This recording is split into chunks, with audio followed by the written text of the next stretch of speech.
میری جیب سے 3,000 روپے گر گئے اور مجھے سمجھ نہ لگے کیا کروں۔ مجھے لگے میرا دماغ آؤٹ ہو جائے گا۔ 10، 50، 100 نہیں، اکٹھے 3,000 میں نے اپنی بیوی کے سامنے سر پیٹ لیا۔ آئیے گا اللہ اور دے گا، اللہ 10 گنا کر کے دے گا، اس نے تسلی دی۔ مجھے ہر چیز بے معنی اور غیر محفوظ محسوس ہو رہی تھی۔ میرے حواس اتنے خراب ہو چکے تھے کہ مجھے کچھ سمجھ نہیں آ رہی تھی۔ ایسا کیوں ہوا ہے؟ میں پیدل چلتا ہوا دوبارہ اسی راستے پر، اسی کتابوں کی دکان، اسی دہی دودھ کی دکان اور اسی میڈیکل سٹور پر گیا۔ کسی نے کوئی پیسے تو نہیں پکڑائے آپ کو؟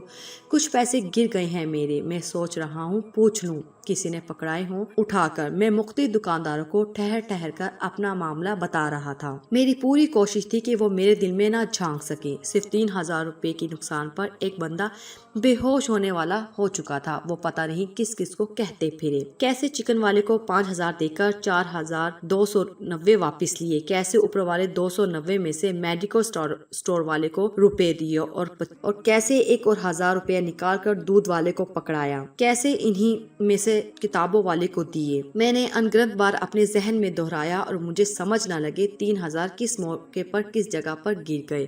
میرا خیال ہے کتابوں والی دکان پر گرے ہیں پیسے، میں نے بدحواس انداز میں پانی کا ڈونگا اپنے حلق سے نیچے انڈیلتے ہوئے کہا۔ میری بیوی خاموش تھی، وہ مجھے تسلی دے رہی تھی اور دفع کرنے کا کہہ رہی تھی۔ پتہ نہیں کس ضرورت مند کا انتظام کیا ہے اللہ تعالیٰ نے۔ وہ بولی، میں تمہیں سچ بتاؤں، کل جب میں نے 25,000 نکلوائے تھے اور واپسی پر نان لے رہا تھا تو وہاں کسی نے بڑی بے چارگی سے مجھ سے مدد کرنے کا کہا تھا، 2-3 بار کہا تھا اور میں نے اسے کچھ نہیں دیا تھا۔ یہ سب بتاتے ہوئے خوف سے میری آنکھیں پھیل گئی تھی۔ مجھے جب سے پیسے گم ہونے کا احساس ہوا تھا، یہ سوچ میرے ذہن میں بار بار آ رہی تھی اور میں اسے اپنی بیوی کو بتانا نہیں چاہتا تھا، لیکن آخر بتا دیا تھا۔ ایک اور آدمی نے مجھے روٹی کھلانے کا کہا تھا اور میں نے اسے روٹی بھی نہیں کھلائی تھی۔ میرا خوف اپنے نقطہ عروج پر تھا۔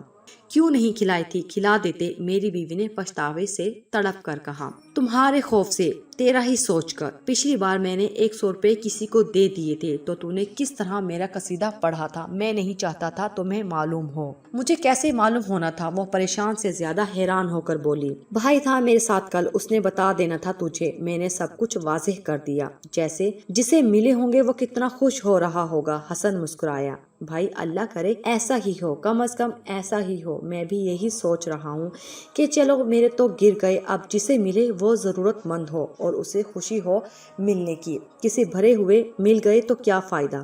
رات تک میں یہ کہانی سوچ کر اور بتا کر پوری طرح تھک چکا تھا۔ مجھے رہ کر خیال آ رہا تھا کہ کاش وہ 3,000 نہ گرتے۔ چھت پر پائپ لگانا تھا، زارا کے رکشے کا انتظام کرنا تھا، سارا کی کتابیں لانی تھی، بجلی کا بل دینا تھا۔ اکٹھے 3,000 گر گئے۔ مجھے جو کام بھی یاد آتا تو محسوس ہوتا جیسے وہ 3,000 اسی کام کے لیے تھے جو گر گئے۔